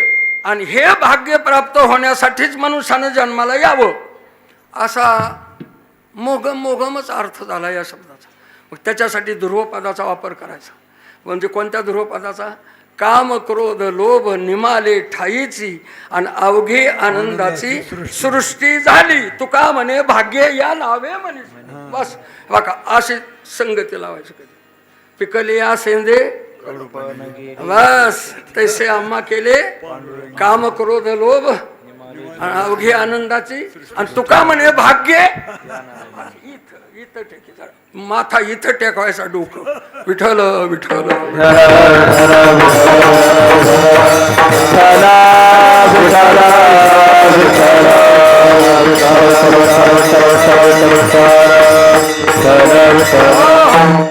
सामान्य भाग्याला भाग्य म्हणायचं नाही. सामान्य भाग्य म्हणून जे काही आपण पुत्र झाला, पैसा मिळाला, बायको मिळाली, अजून काही सत्ता मिळाली, संपत्ती मिळाली, याला आपण भाग्य जरी म्हणत असलो तरी सुद्धा याला संत आणि शास्त्र भाग्य समजत नाहीत. हे भाग्य सामान्य या शब्दानं वर्णन आलेलं आहे. हे सामान्य भाग्य तात्कालिक आहे, तेवढ्यापुरतं आहे. बघा, ज्या दिवशी बायको मिळाली त्या दिवशी आपण भाग्यवान झालो असं समजलो. ठीक आहे, मी बी समजतो तसं. बायको मिळाली बस भाग्य मिळाली. बायको मिळत नव्हती, मिळाली, भाग्यवान. पण 4-5 वर्षानंतर पुन्हा हे भाग्य कुठं गेलं? अहो, दुसऱ्याच वर्षी फरक पडतो का नाही? मग याला भाग्य म्हणायचं का? जरा बारकाईने लक्ष आणा. बायको मिळाली तेवढं वर्ष म्हणून काही नाही, काही चांगली मिळाली, देखणी मिळाली, गोरीपान मिळाली, मोठ्या घरची मिळाली, हुंडाले मोठा मिळाला, होतच नव्हतं पण योगायोगानं चांगलं साधलं, चांगलंच जमलं, भाग्य आहे आमचं वगैरे वगैरे म्हणून. पण पुढच्या वर्षी तर फारकतीवर येते 1 वर्ष 6 महिन्यातच. याला भाग्य म्हणायचं का? म्हणून महाराज म्हणतात याला भाग्य म्हणायचं नाही. पैशाचं तसंच आहे, मुलाबाळाचं आहे. मुलगा झाल्याबरोबर काय भाग्य समजतो माणूस? मुलगा झाल्याबरोबर काय भाग्य समजतो? 4-5 गावाला तर 10व्यावरच पार्क आहेत आमच्याकडं. पोरग झालं की 50-50 पोरायची पार्क जिरवून घेते. किती हजार जाते त्याचा मेळच नाही का? तर पोरग झालं. मुलगा झाला, पेढे वाटले, पार्ट्या दिल्या, मित्रमंडळीला खायला खाऊ घातलं, बस झालं. पण पोरग थोडंसं मोठं झालं की ज्यावेळेला अंगठा दाखवितंय, कुठं गेलं भाग्य? वृद्धाश्रमामध्ये आई वडिलाला नेऊन घालतंय, कुठं गेलं भाग्य? ज्याच्यासाठी आम्ही पेढे वाटले तो जोडे मारायला लागला आम्हाला. हे आपण लक्षात घेतलं पाहिजे. म्हणून पुत्रप्राप्ती हे भाग्य नाही. पत्नीची प्राप्ती, दारा म्हणजे बायको बरं का. भाग्य तरी नव्हे धन पुत्र दारा. दारा या शब्दाचा अर्थ आहे बायको. दारा का म्हणतात तिला? तर ते आपल्या घराला दार असतं ना, त्या दारासारखाच तिचा स्वभाव असतो. आता तसले दारं राहिले नाहीत, कारण आपल्या घराला आता उंबराच राहिला नाही. कोई भी आवन किधर भी जाओ, कोई भी आवन किधर भी जाओ. उंबरा म्हणजे मर्यादा होती, उंबरा ही मर्यादा आहे. पण त्या मर्यादा आता राहिल्या नाहीत. कोई भी आओ किधर भी जाओ, अशा पद्धतीनं आहे. उंबराच नाही आपल्या घराला. आता नवीन नवीन बांधकाम आहे तर त्या घराला उंबरेच नाही असं आहे. बायकाच्या डोक्यावर पदर नाही, घराला उंबरा नाही, जातं उखळ काय राहिलं नाही, काही नाही, काय नाही. काय करશે काय? किधर भी आओ किधर भी जाओ असा भाग. मर्यादा संपल्या. विषय थोडासा बारकाईनं लक्षात घ्या सचिन. असं मी तर नेहमी आमच्या आया बहिणीच्या डोक्यावर आता मी म्हणल्यावर बऱ्याच जणींनी घेतला बघा डोक्यावरला पदर. मी नेहमी सांगतो, तुम्ही ऐकत आलेला आहे, बायांच्या डोक्यावर जो पदर असतो त्या पदरामध्ये त्यांच्या कुळाची उंची आहे लपलेली असते. कुळ डोक्यावरले पदर असला की ही बाई उच्च कुळातली आहे, पवित्र कुळातली आहे. असा अर्थ होतो. आणि डोक्याचे जे केस असतात ना तुमच्या, या केसामध्ये तुमचं शील दडलेलं असतं. शील सोयरिकी जमवायला गेलोत ना तरी कुळाचा आणि शिलाचा अगोदर विचार करावा लागतो. कुळ आणि शील, आणि नंतर मग तिच्या आरोग्याचा विचार करायचा, तिच्या शिक्षणाचा विचार करायचा. अजून सुद्धा एक नियम आहेत, ह्या सोयरीक जमवतानाचे नियम आहेत. 6-7 नियम आहेत सगळे. आणि हे नियम आता पाहिले जात नाही. ज्या घरची मुलगी आम्हाला करायची त्या घरात म्हातारे माणसं किती आहेत हे सुद्धा चौकशी करावं लागते. कारण त्या घरात काही म्हातारे माणसं असले तरच ह्या मुलीला चांगले संस्कार असतील. आणि हे त्या घरात जर वृद्ध माणसं नसले तर ह्या मुलीला चांगले संस्कार नसतील, त्या घरची मुलगी करायची नाही. ही पहिली जुनी पद्धत आहे. हे आजकालचा हा सगळा विचार बिघडून गेलाय. दुसरी गोष्ट, तिचं आरोग्य कसं आहे. त्यांच्या घरामध्ये काही पूर्वीच्या माणसांनी काही विशेष कर्तृत्व गाजवलेला आहे का, अशा अनेक गोष्टीचा विचार करावा लागतो सोयरीक जमवताना. कुळ, शीळ, वपू म्हणजे आरोग्य, त्यांच्या घरची श्रीमंती परिस्थिती जेमतेम आहे का, त्या घरात म्हातारे माणसं आहेत का, त्या घरामध्ये एखादा अगोदरच्या पिढीत का होईना पण कर्तृत्ववान माणूस होऊन गेलेला आहे का, एवढ्या 5-7 गोष्टीचा विचार करावा लागतो. आणि मग मुलगी पसंत करावी लागते असं आहे. आणि जर हे 5-7 विचार तिथं जुळत नसले तर ती देखणी असली तरी नको. विठ्ठल विठ्ठल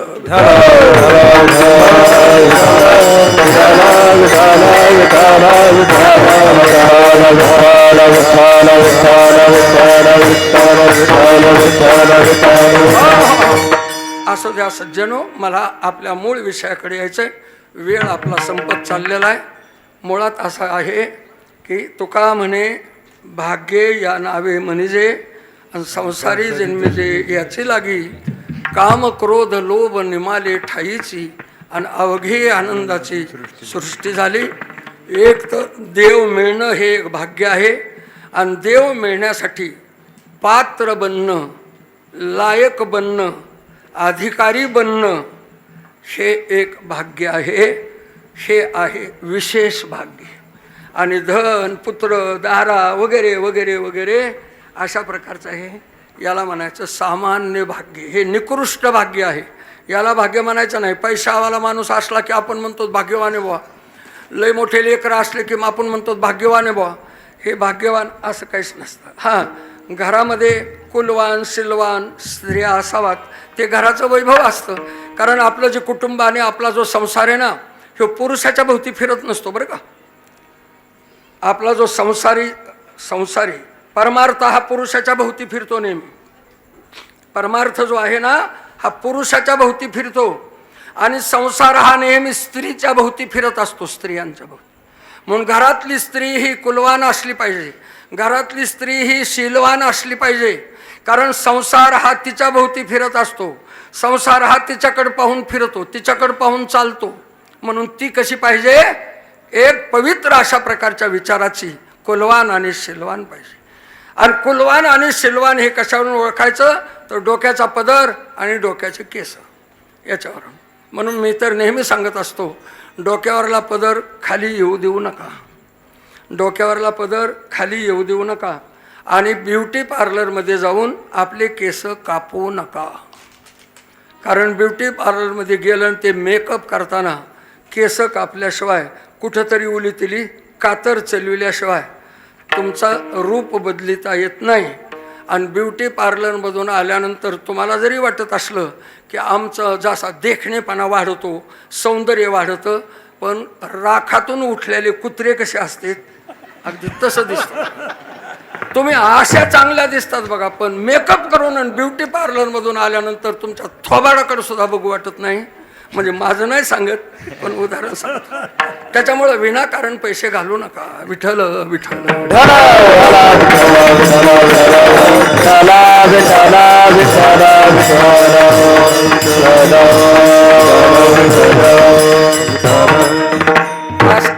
असं म्हणलं म्हणजे म्हणतो हो जग कुणीकडे चाललंय आणि तुम्ही काय हे घेऊन बसलात मागलं. हा गेलं जुनं जुनं जगावाला, आता जग कुणीकडे चाल. अहो जग कुणीकडे थोबाडावर पडायचं तिकडे जाऊ द्या ना. का जगाने गेलं म्हणजे तुम्ही गेलंच पाहिजे असं काय नाही. हा असं नाही. कोणत्या गोष्टी जगाने करायच्या आणि त्या बी आम्ही करायच्या का? मग असं आहे ना, काही गोष्टी करणं आवश्यक असतं जगाबरोबर, काही गोष्टी, सर्वच गोष्टी आपण जगाबरोबर करायच्या नसतात. म्हणून ह्या गोष्टी लक्षात ठेवा, कारण हे कूळ आहे, शीळ आहे. हा विनयभंग, बलात्कार, विनयभंग वगैरे हे शब्द आपण ऐकतो, हे पदराच्या आणि केसाच्या संबंधातलेच आहेत, हाताच्या आणि बोटाच्या संबंधातले नाही. कुणी कुणाला धक्का दिला म्हणून विनयभंग होत नाही. आता कुणाच्या केसेस, कुणावरही कारवाया कसल्या पद्धतीनं आणि आरोप करून केल्या जातात, पण शास्त्राच्या दृष्टीनं विनयभंग कशाला म्हणतात? फक्त पदराला जर कुणी हात घातला तुमच्या आणि केसाला जर कुणी स्पर्श केला तुमच्या, तरच विनयभंग होतो शास्त्राच्या दृष्टीनं. म्हणून द्रौपदीचा विनयभंग झाला म्हणून महाभारत घडलेलं आहे, आणि सीतेचा विनयभंग झाला म्हणूनच रामायण घडलेलं आहे. विठ्ठल विठ्ठल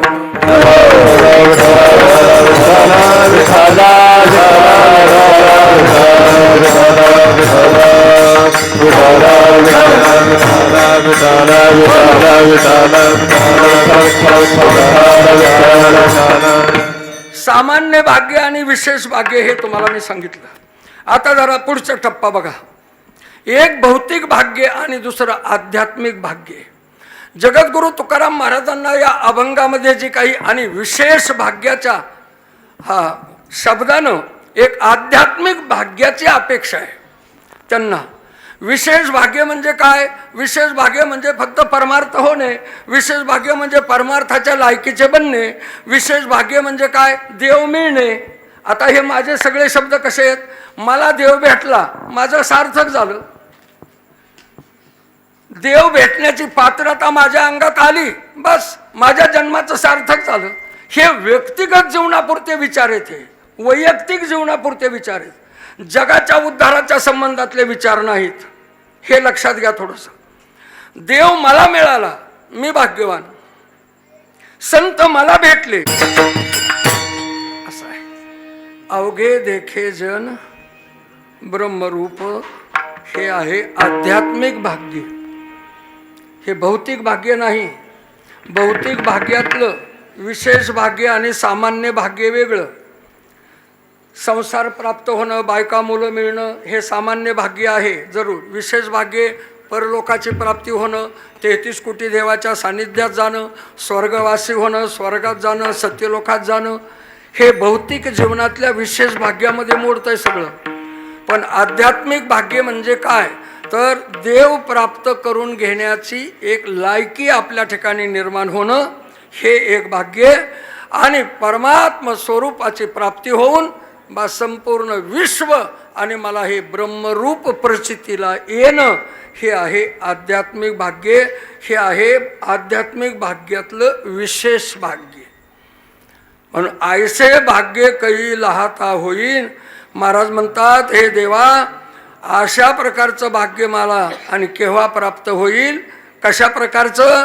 तर अवघे देखे जन ब्रह्मरूप. अवघे देखे जन. आता सगळं जग आपल्याला देवरूपानं प्रचितीला आलं पाहिजे.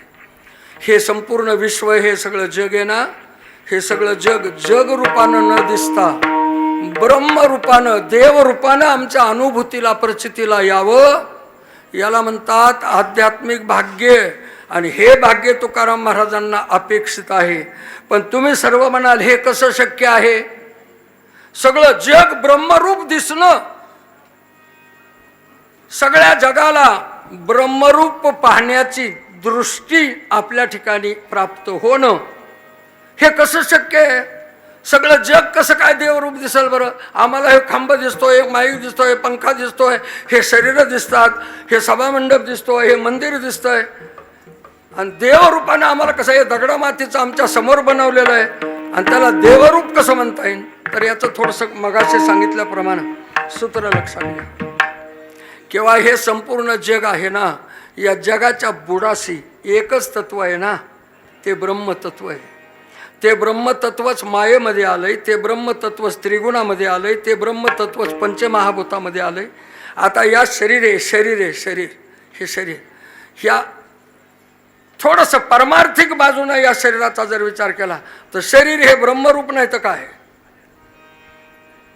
आणि जर शरीर ब्रह्मरूप मुळात नसतं तर मग परमार्थ करूनही ब्रह्मभूत झालंच नसतं ना. ब्रह्मीभूत काया हरिपाठ कीर्ती आणि पवित्रची होय.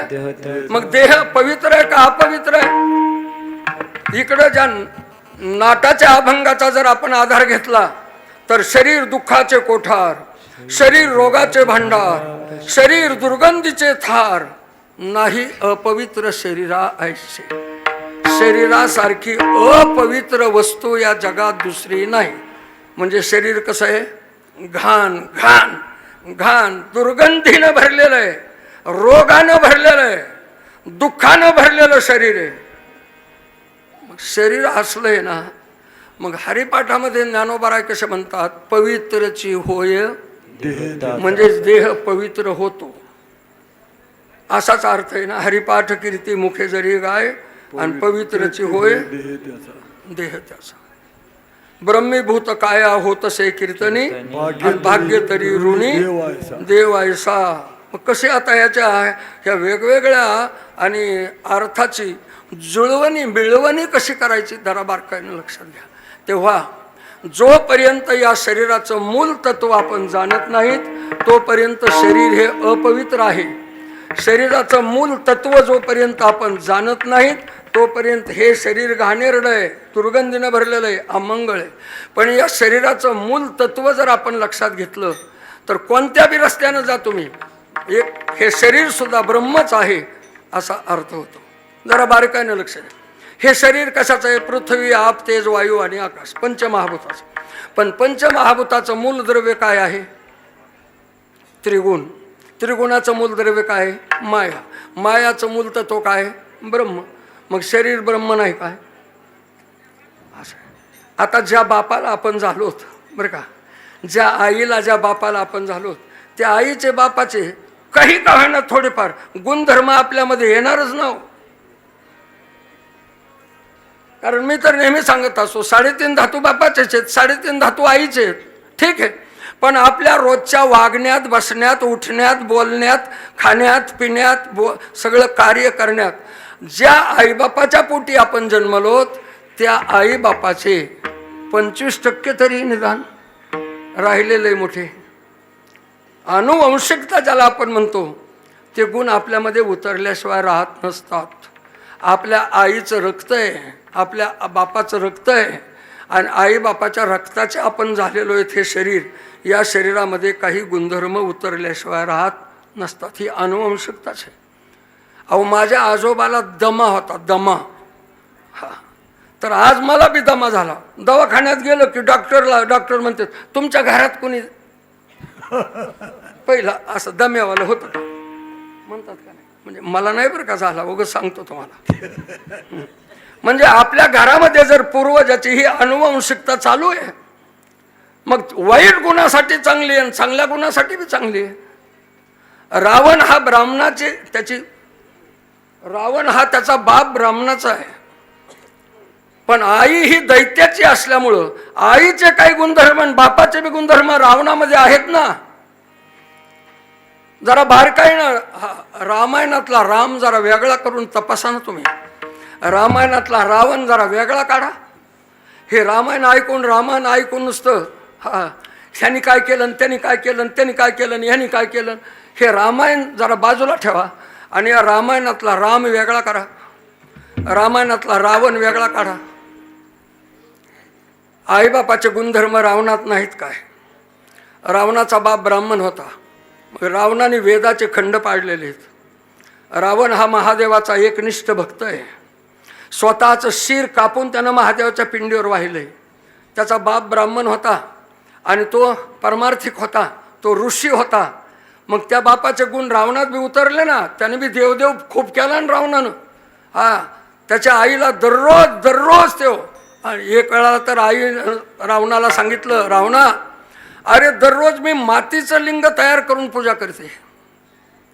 मातीचं, महादेवाची पिंड आणि लिंग मातीचं तयार करून कैकसी ही दररोज शंकराची उपासना करीत होती. एका दिवशी आईनं रावणाला सांगितलं, कैकसीनं, रावणा आज मी मातीचं लिंग तयार करून उपासना आहे, वाळूचं लिंग करून मी उपासना करते, जर मला महादेवाचं आत्मलिंग आणून दिलंस तर किती भलं होईल, चांगलं होईल. म्हणून रावण महादेवाचं आत्मलिंग आणायला गेला. ते गोकर्ण महाबळेश्वर म्हणून जे लिंग आहे ते तेच आहे, महादेवाचं आत्मलिंगच आहे तिथं. कारण त्याला लघवी आली वगैरे रामायणामध्ये तुम्ही ऐकलेलं आहे, महादेवाने ते आत्मलिंग दिलेलं. मुद्दा लक्षात घ्या, रावण हा परमार्थिक होता, रावण हा धार्मिक होता, रावण हा अभ्यासू होता, रावण हा वेदांती होता. हे बापाचेच गुण आहेत त्याच्यामध्ये. पण आई ही दैत्याची होती, आई ही दानवाची आहे कैकसी. म्हणून त्या आईचे सुद्धा गुण त्याच्यामध्ये आहेत. म्हणून तो सीता आणायला गेला, म्हणून त्यानं 80,000 गोळा केल्या, म्हणून भावाला बाहेर हाकलून दिलं. बरं का, भावाला हाकलून दिलं कुबेराला, आणि सोन्याची लंका ताब्यात घेतली. कुबेराच्या ताब्यातलं पुष्पक विमान त्याला हाकून दिलं. सख्खे सावत्र भाऊ येथे, आणि ते पुष्पक विमान ताब्यात घेतलं. रावणाचं हे म्हणजे आईचे गुण त्याच्यामध्ये काही उतरलेत आणि बापाचे काही गुण उतरलेत त्याच्यामध्ये. दुर्योधनाचा विचार करा. दुर्योधन हा धृतराष्ट्राचा आणि गांधारीचा आहे. मग दुर्योधनामध्ये काय चांगले गुण नव्हतेच असं तुम्ही समजू नका. दुर्योधनामध्ये सुद्धा खूप चांगले गुण होते, बापाचे गुण होते आणि आईचे गुण होते. त्या आईच्या गुणाप्रमाणे त्यानं काही चांगले कामं सुद्धा केले दुर्योधनानं, आणि बापाच्या गुणानं वाईट कामं केलेले आहेत. अशा पद्धतीनं म्हणजे आपल्या आईबापाच्या रक्तातले जे गुणधर्म असतात ते आपल्या शरीरामध्ये सुद्धा निर्माण होत असतात. तसं मूळ तत्व जर ब्रह्म आहे तर तेच ब्रह्म या प्रत्येक पदार्थामध्ये व्याप्त आहे. ब्रह्मच मायेमध्ये आहे, ब्रह्मच त्रिगुणामध्ये आहे, ब्रह्मच पंचमहाभूतामध्ये आहे, आणि त्या पंचमहाभूतापासून बनलेलं हे शरीर, म्हणून शरीरसुद्धा ब्रह्मच आहे. जीव आहे, जीवसुद्धा ब्रह्मच आहे. मग असा जर विचार केला तर ब्रह्माशिवाय, देवाशिवाय, परमात्म्याशिवाय या जगातला कोणता पदार्थ वेगळा आहे फक्त सांगा. या आध्यात्मिक दृष्टीनं, तत्वदृष्टीनं जर विचार केला तर हे जग नाहीच ना. हे जग ब्रह्मरूपच आहे. एका ब्रह्माचेच हे भाग आहेत, एका ब्रह्माचेच हे अंश आहेत, एका ब्रह्माचे परमात्म्याचेच हे सर्व अवयव आहेत. अशी तत्वदृष्टी ज्या वेळाला आमच्यामध्ये निर्माण होते त्यावेळाला जिकडं पाहावा तिकडं अवघं ब्रह्मच परिस्थितीला येत असतं. दृष्टीतला हा फरक आहे बघा. एक दृष्टी आहे चर्मदृष्टी, दुसरी आहे भावदृष्टी, आणि तिसरी आहे तत्वदृष्टी. चर्मदृष्टीनं आपण एखाद्या स्त्रीकडे जर पाहिलं तर ती आपल्याला बाई दिसती, बाई. आणि भावदृष्टीनं जर तिच्याकडे पाहिलं तर ती आपल्याला आई दिसती. आणि तत्वदृष्टीनं जर आपण तिच्याकडे पाहिलं तर ते ब्रह्म आहे, ते ब्रह्म आहे. बघा, मारुतीच्या मंदिरात आम्ही दर्शनाला जातो, चर्मदृष्टीनं ज्यावेळेला पाहतो तेव्हा शेंदूर लावलेला दगड दिसतोय. भावदृष्टीनं ज्यावेळेला पाहू त्यावेळेला हा हनुमानजी भक्त देव आहे, हा भाव आपल्या ठिकाणी निर्माण होतो, रामभक्त. आणि ब्रह्मदृष्टीनं, तत्वदृष्टीनं जर त्याच्याकडे आपण पाहिलं तर शंकर आणि विष्णू या दोघांमध्ये काही फरक आहे का? हरिहरा भेद नाही करू नये वाद. अर्थात हा शंकराचा जरी आणि हनुमानजीचा अवतार असला तरी शंकर आणि विष्णू एकच, आणि शंकर आणि विष्णू मुळामध्ये एकच ईश्वर आहेत, आणि एकच ईश्वर मुळामध्ये ब्रह्म आहे. म्हणजे विष्णू आणि महादेव हे ब्रह्मच आहेत. मग हनुमानजीसुद्धा ब्रह्मतत्वच आहे. अशा या तत्वदृष्टीनं ज्या वेळाला आपल्या अनुभवाला येतं त्यावेळेला सगळं जग आपल्याला ब्रह्मरूप दिसत असतं. हे आध्यात्मिक भाग्य मला केव्हा प्राप्त होईल अशी महाराजांची वासना संवादाच्या माध्यमातून आणि तुकाराम महाराजांनी देवाकडं मांडलेली आहे. कै आईसे किंवा आईसे भाग्य कै लहाता होईन, आणि अवघे देखे जन ब्रह्मरूप विठोबा रखुमाई. रखुमार कुमार रखुमार कुमारी रखुमार कुमारी हरि रखुमार कुमारी हरि रखुमार कुमारी हरि रखुमार कुमारी पार घुमाए हरि पार घुमाए पार घुमाए पार घुमाए पार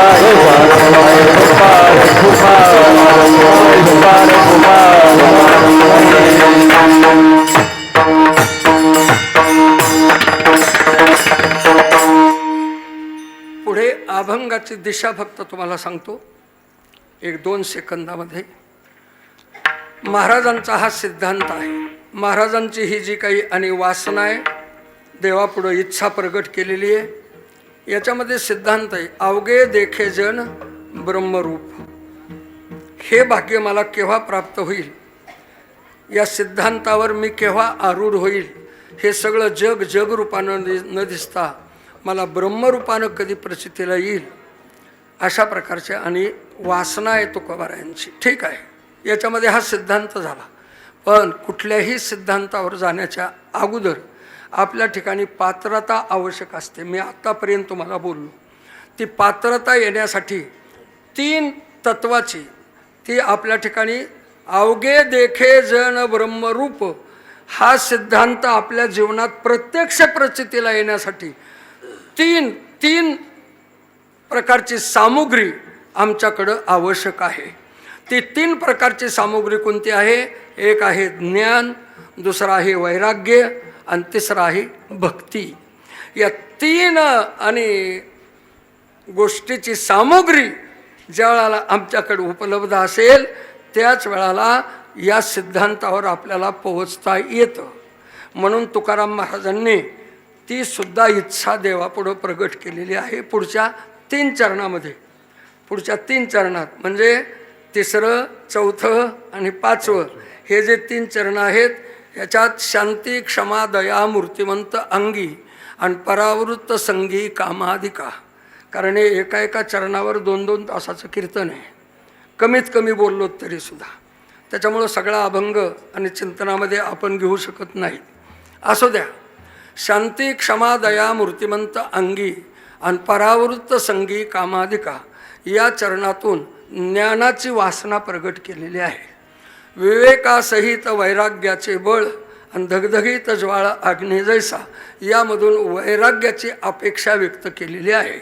आणि भक्ती नवविधा भावशुद्धवरी आणि अलंकारावरी मुकुटमणी याच्यामधून भक्तिप्रेमाची अपेक्षा महाराजांनी व्यक्त केलेली आहे.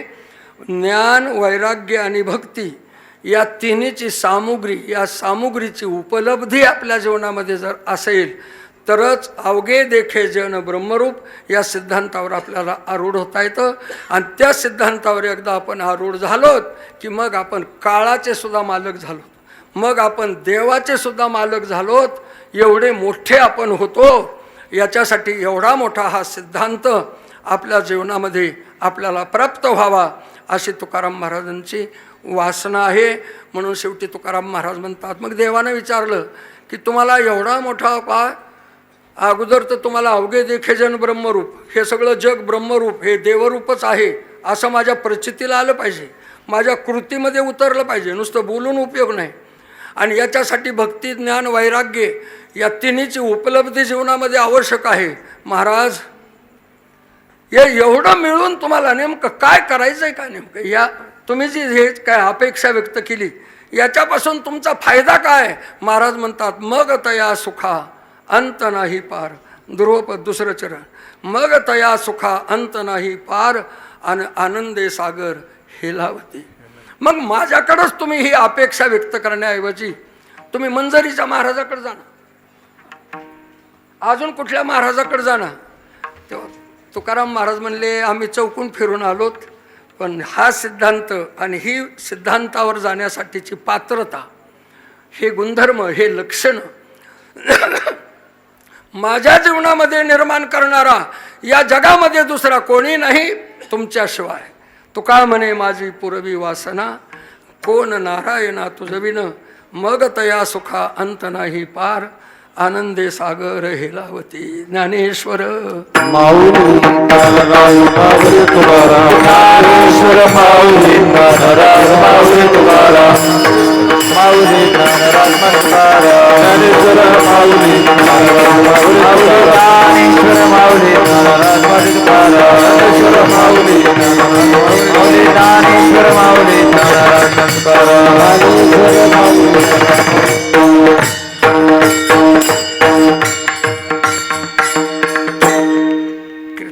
सेवा थांबलेली आहे. आपण सर्व जबाबदार, परमार्थातले, गाव कारभारातले, राजकीय क्षेत्रातले, सामाजिक क्षेत्रातले आणि सर्व आध्यात्मिक आणि परमार्थिक धार्मिक क्षेत्रातले आपण सर्वच अधिकारी आहात. आज या कीर्तनाच्या निमित्तानं तुमचं सर्वांचं दर्शन आणि या ठिकाणी झालेलं आहे. झालेली कीर्तन सेवा तुम्हा सर्वांच्या चरणी समर्पित करतो आणि सेवेला इथंच पूर्णविराम देतो. जय विठ्ठल. जय जय विठ्ठल. जय जय विठ्ठल. जय